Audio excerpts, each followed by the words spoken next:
106 dari 113 siswa yang kemarin sempat gagal tidak bisa masuk jalur SNBP kini berhasil terdaftar setelah pemerintah memberikan perpanjangan waktu finalisasi PDSS hingga pukul 3 sore hari ini.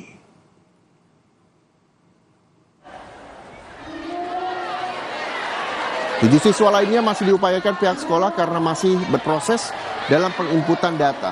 Pihak sekolah mengaku sudah melakukan berbagai upaya agar siswa dapat berhasil masuk melalui jalur SNBP dan berkomitmen ke depannya kejadian seperti ini tidak terulang kembali.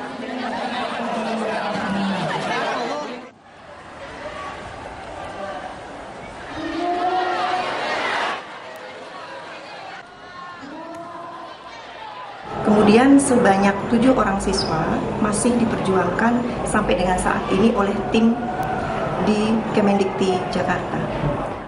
Berdasarkan informasi yang saya dapatkan tadi, saya sudah koordinasi dengan kawan-kawan yang sementara saat ini masih berada di Jakarta. 7 orang ini masih diperjuangkan. Mudah-mudahan saja mereka mendapatkan kesempatan yang sama dengan teman-teman yang lainnya, sejumlah 106 tadi, untuk bisa melengkapi data berupa data nilai mereka dari semester yang pertama sampai dengan semester yang kelima.